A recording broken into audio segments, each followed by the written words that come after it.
Hello दोस्तों, कैसे हो? आपका स्वागत है त्रिपाण स्टडी सेंटर में। आज जो हम करने जा रहे हैं क्लास 12 एनआईएस बोर्ड का जो है सोशोलॉजी का चैप्टर। आज जो हम करेंगे सोशोलॉजी का चैप्टर नंबर 17। इसमें जो है हम पढ़ेंगे सामाजिक परिवर्तन के कारक। 17 चैप्टर जो है कई मानने में इम्पोर्टेंट है उन सभी क्लास के बच्चों के लिए जो बच्चे के पास सोशोलॉजी है, चाहे वो सीबीएसई हो, चाहे एनआईओएस हो, चाहे बिहार बोर्ड, चाहे यूपी बोर्ड है। अगर उनके पास सोशोलॉजी का चैप्टर है और उनमें सिलेबस जो है सामाजिक परिवर्तन के कारक है तो ये टॉपिक उनके लिए अत्यंत महत्वपूर्ण होने वाला है।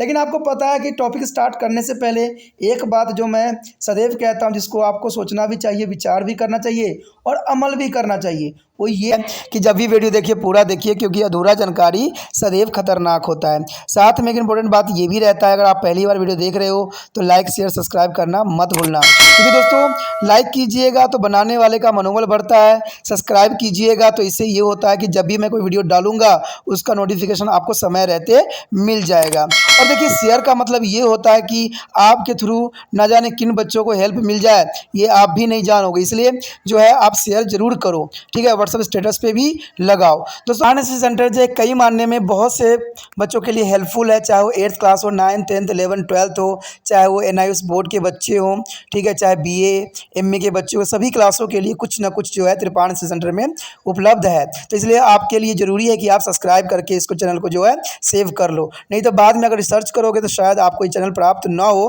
तो इसलिए सोचना नहीं, विचार नहीं करना है, सब्सक्राइब करके जो है अपने पास सेव करना है। दोस्तों ये तो बात था आपके लिए, लेकिन आप देखते हैं हमारा आज टॉपिक क्या है।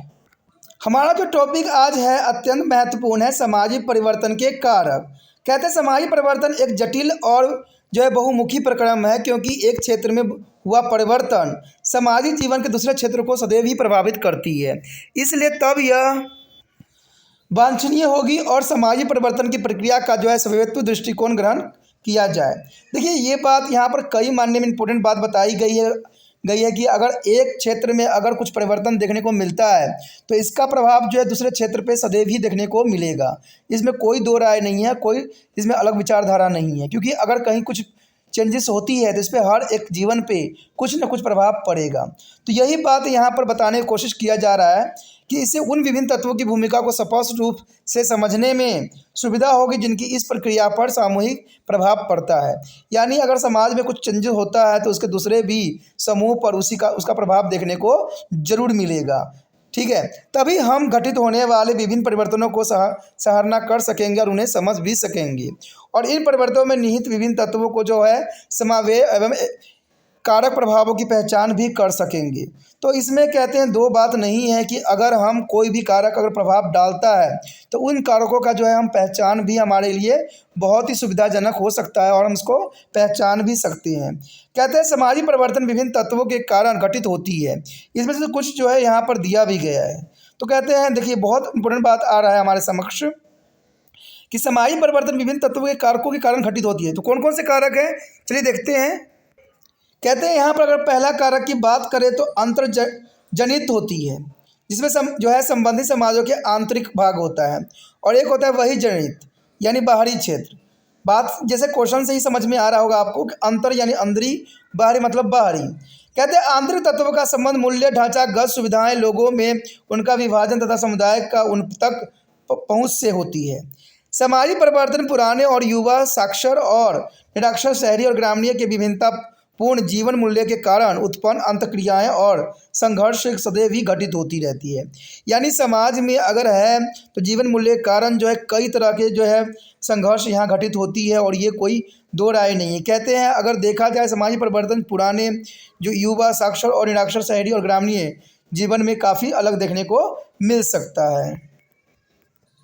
कहते हैं परिवर्तन के बाहरी तत्व एक समाज की उन शक्तियों को प्रभाव पर बल देते हैं जो मानव को जो है बलबूते को बाहर है, जैसे प्राकृतिक आपदा, अप्रकोप तथा प्रौद्योगिकी में अप्रत्याशित विकास।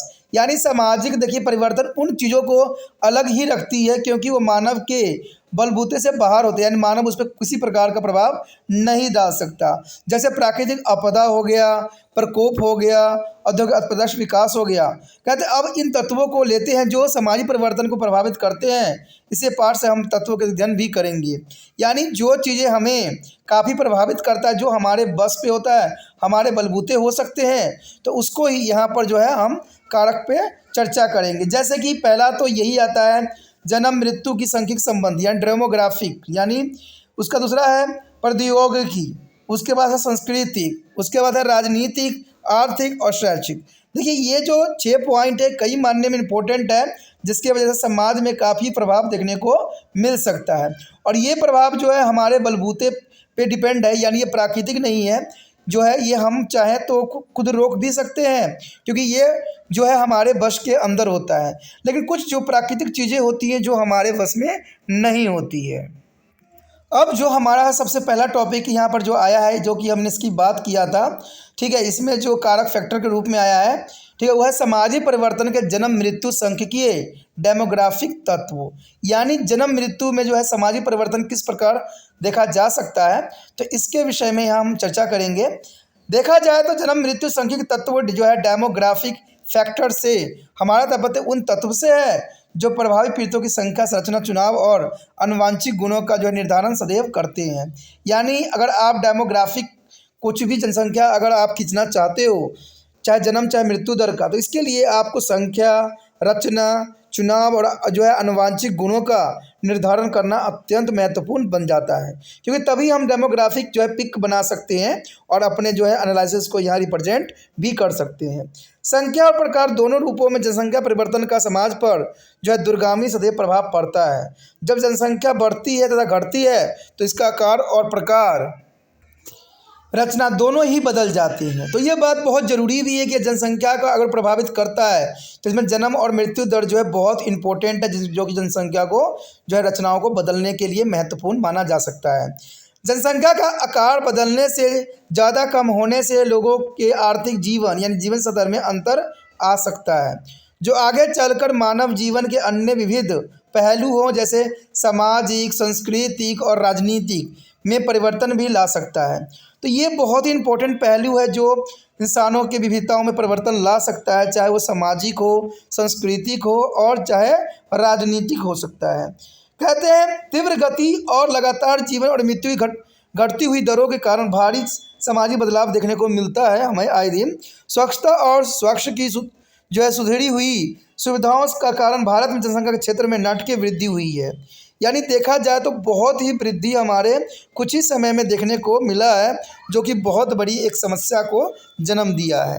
कहते हैं जनसंख्या में इस असाधारण वृद्धि के कारण अनेक सामाजिक समस्या उत्पन्न हुई है, जैसे बेरोजगारी, बाल श्रम, झुग्गी झोपड़ी क्षेत्रों का काफ़ी बढ़ जाना, अपराध दर, सामाजिक तनाव आदि में काफ़ी वृद्धि देखने को मिलता है। तो इसमें कोई दो राय नहीं है। कहते हैं जैसे जैसे ये चीज़ें बदलती जाएगी, प्रतिमान बदलता जाएगा, जनसंख्या बढ़ती जाएगी, उसी तरह समाज में कई तरह के जो फैक्टर है वो कार्य करने लग जाएंगे, चाहे वो आपराधिक गति हो, चाहे झुग्गी झोपड़ी का बढ़ जाना, बेरोजगारी। तो ये सारे के सारे जो होते हैं जनसंख्या के बढ़ने के कारण फलस्वरूप ही उत्पन्न होते हैं। तो इसमें कोई दो राय नहीं है। कहते हैं अगर जनसंख्या जैसे जैसे बढ़ती जाएगी इन समस्याएं जो है अपना सर जरूर उठाएगी। कहते हैं मृत्यु दर में कमी आने से सदियों पहले अपेक्षित जनसंख्या काफ़ी बढ़ चुकी है, और इसके अतिरिक्त बेहद स्वास्थ्य सुविधाओं की सुलभता के कारण लोगों को जो है बूढ़े होने पर भी सक्रिय बन रहने का सामर्थ्य प्राप्त हुआ है। इसे सामाजिक दृष्टिकोण और विश्वास में सख्त दिखाई देने वाला जो है परिवर्तन यहाँ पर देखने को मिला है। तो इसमें कोई दो राय नहीं है कि मृत्यु दर में कमी आने से जो है बहुत काफ़ी यहाँ पर बदलाव देखने को मिला है। कहते हैं बहुत सी सुविधाएं जो है बहुत छोटी पड़ गई है, ठीक है, बहुत सक्रिय बन गई है। कारण क्या है कि जनसंख्या वृद्धि दर बढ़ती चली जा रही है, और इन जनसंख्या के जो है आवश्यकताओं की पूर्ति करने के लिए हमें दूसरे देशों पर आश्रित होना पड़ रहा है। तो ये बहुत बड़ी विडंबना है।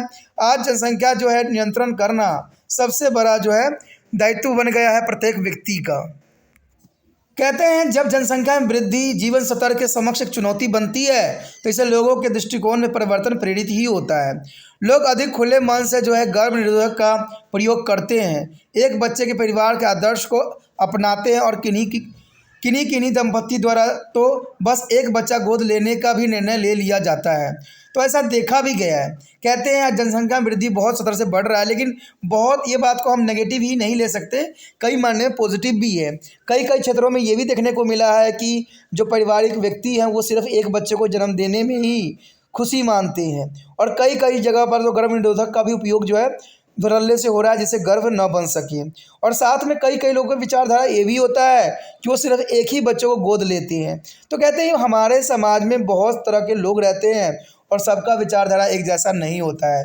किसी किसी का विचारधारा जग कल्याण के लिए होता है और किसी किसी का विचारधारा जो होता है जग कल्याण के विरुद्ध होता है। वैसे आपको पता ही है कि मैंने कितना बार भी कहा है, कई बार कहा है कि जितना हो सके इस वीडियो को जो है सोशोलॉजी के स्टूडेंट तक पहुँचाने में आप तिरपान स्टडी सेंटर का सदैव सहायता करें। लेकिन कुछ बच्चे करते हैं, कुछ बच्चे देख के इग्नोर कर देते हैं। तो यही बात यहाँ पर भी आता है। कहते हैं हमारे समाज में बहुत से लोग समझदार भी हैं और बहुत से लोग जो हैं इन विचारधाराओं को नहीं अपनाते हैं। तो ये बहुत बड़ी अपनी जगह पर बात बन जाती है। कहते हैं यदि हमने जन्म दर में तुलनात्मक कमी लाकर देखा होता तो इसका अर्थ यह होता कि हमारा जीवन स्तर अधिक ऊंचा होता, क्योंकि जन्म दर में तुलनात्मक कमी आएगा तो कहते हैं कि हमारा जीवन स्तर भी ऊंचा होगा, क्योंकि इससे हमें ये भी एक सुरक्षा मिल जाता है कि अगर एक भी बच्चा जन्म लेता है तो हम उसी को ही जो है आगे अपना जो औलाद बना के संतान के जो है आगे चला सकते हैं। तो इसमें कोई दो राय नहीं। कहते जीवन स्तर जितना ऊंचा होगा, महिलाओं के बार बार बच्चा धारण करने की जो है कष्टसाध्य अवस्था से मुक्ति भी मिलेगी, क्योंकि कहते हैं बच्चे को जन्म देने में कई तरह के जो महिलाओं की जो है सब प्रताड़ना होती है। यानी कई कई जगहों पर तो ये भी देखने को मिला है कि महिलाओं की मृत्यु तक इवन हो गई है। तो ये कष्टदायक जो अवस्था उनको मिलती है बहुत ही दुखदायक होता है, और इसमें कम से कम बच्चे को जन्म दे तो उनके लिए और भी सही रहता है। छोटे बच्चों की और बढ़िया देखभाल भी साथ साथ संभव हो जाता है, क्योंकि एक बच्चों का देखभाल करना कई मायने में सही भी होता है। एक अधिक स्वास्थ्य समाज का निर्माण भी हो जाता है, और वास्तव में उस स्थिति में कुछ संख्या में जो है नवयुवक कार्य करने के लिए उपलब्ध भी हो जाएंगे। कहते हैं अगर वृद्धि होती हुई जो है बड़ी संख्या का भरण पोषण करेगा तो इससे बड़ी प्रॉब्लम भी रहेगी। इसलिए देखा जाए तो कहते हैं कि कम बच्चे सबके लिए जो है सुखदायक होगा, चाहे गर्भवती महिला हो चाहे जिस देश की जनसंख्या हो। तो इन दोनों पर प्रभाव पड़ेगा, क्योंकि कहते हैं कि कई जगहों पर तो ये भी देखने को मिला है कि जो है औरतें होती है बच्चों को जन्म देते समय जो है उनकी मृत्यु हो जाती है। तो कहते हैं ये बार बार कष्ट सहना उनके लिए जो है स्वास्थ्य पर भी जो है विपरीत प्रभाव डालता है। कहते हैं जनसंख्या वृद्धि शारीरिक स्वास्थ्य के स्तर पर लोगों की जो है जीवन शक्ति के मध्य भी एक खास संबंध है। तो ये बहुत जरूरी बात है, क्योंकि जनसंख्या वृद्धि जो है शरीर के स्तर पर भी लोगों को जीवन शक्ति के मध्य भी एक खास संबंध स्थापित करता है। भोजन करने वाले मुखों की जो है वृद्धि के साथ ही गहन कुपोषण और तत्व संबंधी रोगों में वृद्धि होना सहज सी बात है। आज अगर हम देखें तो भारत में जो है कुपोषण के जो है शिकार कई हजार बच्चे हैं, जिसको गिनना शायद संभव ही नहीं है। और ये बात सरकार भी जानती है, हम भी जानते हैं, सब जानते हैं, लेकिन फिर भी जो है बच्चों की जनसंख्या बढ़ाने में जो है हम अग्रसर होते हैं। इसे पुण्य शारीरिक सुस्ती और अक्षमता, उदासीनता तथा साहस में कमी भी आती है। इन सब का प्रभाव जनसंख्या गुणवत्ता, सामाजिक ढांचे और समाज संस्थाओं पर भी काफ़ी पड़ता भी है। तो इसमें कोई बात इसमें अलग नहीं है। इन सब का प्रभाव जनसंख्या गुणवत्ता और सामाजिक ढांचे और समाज संस्थाओं पर भी काफ़ी हद तक पड़ता है। तो इसलिए जो है जनसंख्या वृद्धि किसी भी देश के लिए उचित नहीं है। कहते हैं जनसंख्या वृद्धि करना सबसे बड़ा जो है किसी देश के लिए अर्थव्यवस्था के लिए खतरा माना जाता है, क्योंकि कहते हैं जितना एक व्यक्ति को पूरा हो सकता है उतने 5 व्यक्ति को पूरा करना संभव नहीं होता है। भारत के संदर्भ में हम देखते हैं कि जनसंख्या वृद्धि का परिणाम जो है बेरोजगारी, गरीबी, शहरीकरण, शहरी आबादी में वृद्धि आदि में काफ़ी पाया जाता है। इसके प्रतिफल के रूप में जो है समूचे सभी सुविधाओं का अभाव, एकल परिवार की वृद्धि और जो है ओवर टाइम, निश्चित समय से ज़्यादा देर काम, ये स्पष्ट तौर पर सामाजिक संबंधों में बदल डाला है। यानी जनसंख्या बढ़ने की वजह से लोगों में कई तरह की जो है समस्याएं जो है सर अपना उठा लिया है, चाहे वो बेरोजगारी हो, गरीबी हो या शहरीकरण है, चाहे एकल परिवार की वृद्धि में जो है ओवर टाइम लोगों को करना पड़ रहा है। तो ये सारी की सारी जो है किसी भी देश के लिए बहुत ही चिंता का विषय बन जाता है। उसके पश्चात हमारे समक्ष अगला पॉइंट जो है प्रौद्योगिक सामाजिक परिवर्तन के एक तत्व के रूप में। तो देखिए प्रौद्योगिकी सामाजिक परिवर्तन के एक तत्व के रूप में किस प्रकार है, कहते हैं प्रौद्योगिक प्रगति से प्रायः समाज में दूरगामी परिवर्तन किए हैं, यानी बहुत ही परिवर्तन यहाँ पर देखने को मिला है। मानव समाजों में परिवर्तन और विकास के जो है प्रौद्योगिकी में विकास और बदलाव के कारण के रूप में देखा जा सकता है। यानी ये प्रौद्योगिक विकास जो है कई तरह से जो है बदल गया है, जो कि इसका एक अपना ही विशेष स्थान रखता है। समाजशास्त्री सदैव यही बात कहते हैं कि प्रौद्योगिकी हमारे परिवेश में परिवर्तन लाकर समाज को बदलती है, और फिर भी एक इसके जो है अनुसार बदल जाते हैं। ये परिवर्तन प्रायः भौतिक परिवेश अथवा वातावरण में होता है, और इस परिवर्तन से हमें जो है तालमेल बिठाना भी होता है, और इससे जो है बहुत जो है हमारे रीति रिवाज और समाज संस्थाओं में सुधार भी आ जाती है। तो ये कई मानने में जो है हमारा प्रौद्योगिकी समय परिवर्तन एक तत्व के रूप में देखा जा सकता है। कहते हैं पहले प्रौद्योगिकी सरल थी और समाज भी सरल और साधारण थे। परंपरागत समाज शारीरिक श्रम से जाना पहचाना जाता था और परिवार उत्पादन की एक इकाई थी। उत्पादन मानव और पशु शक्ति पर आधारित था, और वह जो है पारिवारिक उपभोग के लिए होता था। तब न तो आर्थिक लेन देन में लाभ का उद्देश्य प्रमुख होता था, और न ही जो कुछ भी पैदा होता था वह बाजार में लाया जाता था। 9वीं सदी के मध्य के बाद जो है औद्योगिक क्रांति और जो है औद्योगिकीकरण ने एक सुनिश्चित स्वरूप धारण किया है। प्रौद्योगिकी के दृष्टिकोण से उत्पादन संगठन में कुछ खास बातें विकसित की गई है, और इस प्रणाली में परिवेश अथवा वातावरण द्वारा नियंत्रित एवं प्रभावित भी किया गया है। देखा जाए तो विभेदीकरण, श्रम के पेचीदा विभाजन और गहन उत्पादन और उत्पादन की एक यांत्रिक प्रणाली पर आधारित होना आरंभ हो गई है। बड़ी बड़ी कंपनियां और निगम अस्तित्व में आए हैं, जिनमें से कुछ ने कालांतर में बहुराष्ट्रीय स्वरूप ग्रहण कर लिया है। औद्योगिक समाज अधिक पेचीदा और पूर्ववर्ती सरल समाजों से बहुत ही अलग तरह के हैं। तो इसमें कोई दो धारा नहीं है, कोई अलग बात नहीं है। कहते हैं विभेदीकरण, श्रम के पेचीदे विभाजन और गहन उत्पादन की जो है यांत्रिक प्रणाली पर आधारित होना कई मायने में जो है बहुत चीज़ों को बदल के रख दिया है। अब इन समाजों में क्या बदलाव हुई देखिए। कहते हैं सरल समाजों में या सोसाइटी के श्रम के आदर्श की अपेक्षा पूंजी की महत्ता अब हो गई है। कहते हैं आज व्यक्तियों का कोई महत्व नहीं है, जो अधिक कमाता है उसका ही बोलबाला होता है, और साधारण व्यक्ति को कोई पूछने भी नहीं जाता है। परिवार के जो स्थान पर जो उत्पादन इकाई के रूप में जो है फैक्ट्रियाँ उठ खड़ी हुई है, यानी जहाँ पर व्यक्ति अपने हाथों से कार्य किया करता था, आज जो है बड़े बड़े फैक्ट्रियों ने उसकी जगह पर ले लिया है, और कई लोगों के जो है हाथ को भी काट दिया है। कहते हैं अगर मानव और पशु शक्ति के द्वारा उत्पादित ऊर्जा के बजाय भाप, बिजली तथा अणु शक्ति का जो है प्रयोग होने लगा है। देखिए इसमें कोई दो राय नहीं है। पहले जो है होता था मानव पशु शक्ति का इस्तेमाल करता था, प्रयोग करता था, जिसकी वजह से पशुओं को भी काम मिल जाता था और उनके भी संरक्षण करने के लिए लोग प्रयत्नशील होते थे। लेकिन आज पशु शक्तियों को जो है इन्होंने बिल्कुल नकार दिया है, और इसके जगह पर जो है आज बिजली, भाप इंजन, अणु शक्ति ने ले लिया है, जिसकी वजह से ये पशु जो है आज रोडों पे भटक रहे हैं, और ये जो है एक्सीडेंट के शिकार होते चले जा रहे हैं।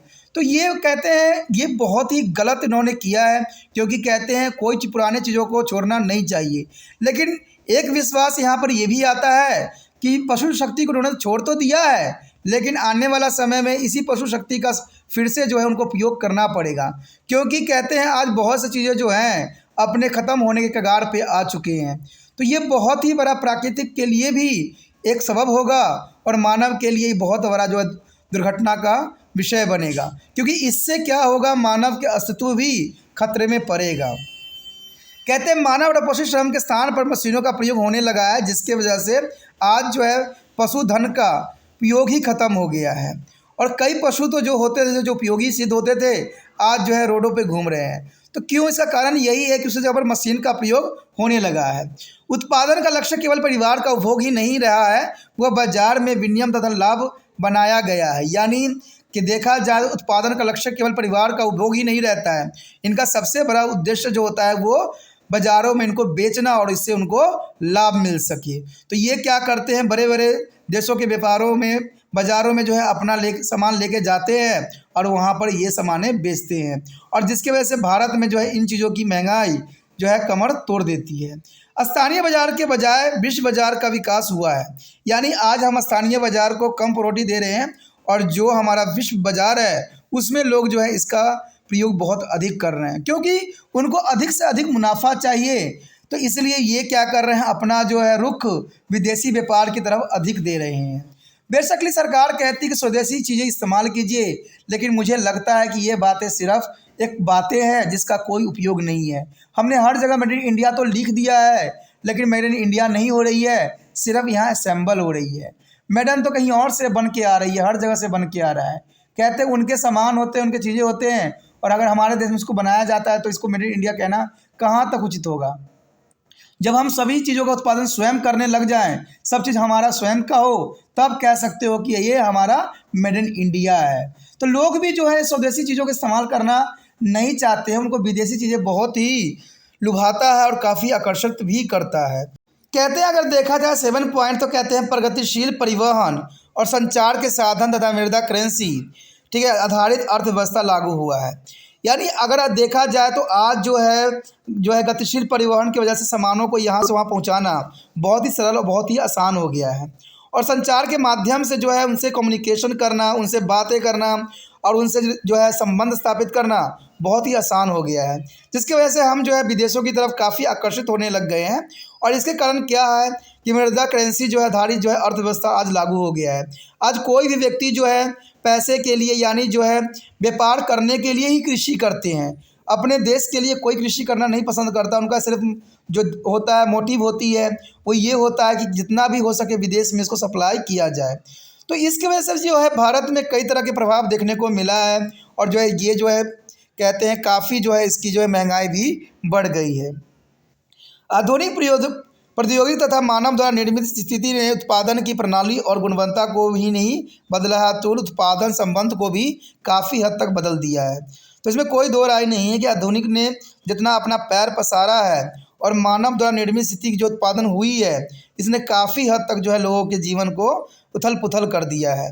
कहते हैं वर्तमान औद्योगिक संबंधों में कंपनियां, निगमों और बाजारें बहुराष्ट्रीय कंपनी, बैंकों और औद्योगिक श्रमिक संघों को भी जन्म दिया है। तो इसमें कोई दो राय नहीं है। कहते हैं आज हमारे आधुनिकीकरण के कारण आज बहुत सी चीज़ों का जो है निर्माण हो गया है, चाहे वो कंपनियां हो, निगम हो, बाजार हो, बहुराष्ट्रीय कंपनी हो, बैंक हो या श्रमिक संघ हो, इन सब का जो है आधुनिकीकरण के कारण ही जन्म हुआ है। और ये जो है अपना जो है गुणवत्ता या अपनी चीज़ें जो है दबदबा डाल रहे हैं। अब देखिए इससे ये होता है कि अगर पहले के समय में अगर देखा जाए तो कोई भी अगर दवाई हो तो वो काफ़ी अच्छी क्वालिटी की हुआ करती थी, लेकिन आज के समय में उनकी क्वालिटी बेकार से बेकार हो गई है। कोई बीमारी होती है तो आपको कम से कम 50,000 की खर्चा तो पड़ ही जाता है, फिर भी देखा जाए तो वो पूरी तरह से सही नहीं होता है। कारण क्या है कि इनकी दवाइयों की जो क्वालिटी है, गुणवत्ता है, वो ख़त्म हो गई है। ख़त्म क्यों हुआ? क्योंकि जनसंख्या बढ़ी, उनकी इसकी मांगें और भी बढ़ गई। तो इन्होंने क्या किया, जहाँ पर ओरिजिनल दवाई हुआ करती थी वहाँ पर कुछ हद तक जो है डुप्लीकेट सामग्री जो है इसमें मिलाने लग गए, जिसकी वजह से आज अगर देखोगे तो दवाई का भी प्रभाव नहीं पड़ेगा। तो यही कारण है जो हमारे इन चीज़ों ने ले लिया है। पहले के समय में अगर आप देखोगे तो कोई कफ सिरप या कुछ भी होता था काफ़ी क्वालिटी की हुआ करती थी, एक बार पीने से ही जो होता था बीमारी कई किलोमीटर दूर भाग जाती थी। लेकिन आज के समय में ऐसा कुछ भी नहीं देखने को मिलता। इन सब का कारण जो है बेशक आधुनिक प्रौद्योगिकी जो है मानव निर्मित स्थितियों के कारण ऐसा हुआ है, जो कि बहुत बड़ी विडंबना बन के खड़ी हो कर दिया है, और इन्होंने बहुत से चीज़ों को जो है बहुत सी समस्याओं को भी जन्म दिया है। दोस्तों इसी के साथ हमारा ये टॉपिक जो था ख़त्म हो जाता है। अगर आपको अच्छा लगता है तो लाइक, शेयर, सब्सक्राइब जरूर कीजिए, और सब्सक्राइब करना आपका हित में है, इसलिए सब्सक्राइब करके चैनल को सेव कीजिए। इसी के साथ जो है दोस्तों हमारा टॉपिक आज खत्म हो रहा है, ठीक है। अगर आपको अच्छा लगा तो लाइक, शेयर, सब्सक्राइब जरूर कीजिए। अगर पहली बार अगर आप वीडियो देख रहे हो, पहली बार मेरे चैनल पे आए हो, तो सब्सक्राइब करना आपका फ़र्ज़ बन जाता है। सब्सक्राइब करने से ये होगा कि जो भी मैं आप क्लास के रिगार्डिंग कोई भी वीडियो डालूंगा उसका नोटिफिकेशन जो है समय समय पर आपको प्राप्त होता रहेगा। अगर सब्सक्राइब नहीं कीजिएगा, अगर आप दोबारा से तिरपान स्टडी सेंटर पर आने की कोशिश कीजिएगा तो वहाँ पर आप तिरपान लिखिएगा तो जो है वो तिरपस कर देगा, ठीक है। जो आप गूगल पर सर्च करेंगे वो तिरपस कर देगा, जिससे वजह से आप जो है मेरे वीडियो का जो है फ़ायदा नहीं उठा पाओगे। तो सोचिए मत, विचार मत कीजिए, सब्सक्राइब कीजिए। आप सोचते हो होगा कि मेरे जो एग्ज़ाम खत्म हो जाने के मेरा क्या ज़रूरत है तिरपान स्टडी सेंटर से, ठीक है, तो इसलिए सब्सक्राइब नहीं करने का सोचिएगा। लेकिन दोस्तों ऐसा नहीं है, तिरपान स्टडी सेंटर जो है बहुत हेल्पफुल है। क्योंकि ये जो है आपके 8th class 9th 10th 11th 12th जो आर्ट्स के सब्जेक्ट को कवर करता ही है, प्लस जो है ये NIC बोर्ड के जो है 10th +2 को भी कवर करता है। साथ में BA जो है फर्स्ट ईयर से लेकर 6 सेमेस्टर तक बच्चों के लिए ये अग्रसर रहेगा आर्ट्स सब्जेक्ट में। तो सोचिए नहीं, विचार नहीं कीजिए, काफ़ी जो है तिरपान स्टडी सेंटर का फ़ायदा ही फ़ायदा है, ठीक है। अगर आप मुझे प्रोत्साहित करोगे तो आपके लिए मैं तरह तरह के वीडियो बनाऊंगा जो आपको फ़ायदा पहुंचाएगा। एग्ज़ाम के तौर पे मैं आपको जो है पेपर भी आपको सोल्यूशन करके दिखाऊंगा जो आपके लिए फ़ायदेमंद रहेगा। अगर नहीं सब्सक्राइब कीजिएगा, मेरा मनोबल घटेगा, तो हो सकता है कि आपको फिर दोबारा मैं ना वीडियो बनाऊं और आपको फ़ायदा ना पहुंचाऊं। तो अभी भी नहीं सोचिए, मेरा जितना आप फैलाइएगा, जितने दूसरे बच्चों के साथ शेयर कीजिएगा, उतना जो है मैं आपके लिए कार्य करने में अग्रसर रहूँगा, ठीक है दोस्तों। इसलिए सोचिए मत, विचार मत कीजिए, अभी सब्सक्राइब कीजिए और अपने व्हाट्सएप स्टेटस पे लगाइए और दूसरे बच्चों के साथ भी शेयर कीजिए, ठीक है दोस्तों। अपना ध्यान रखना, बाय।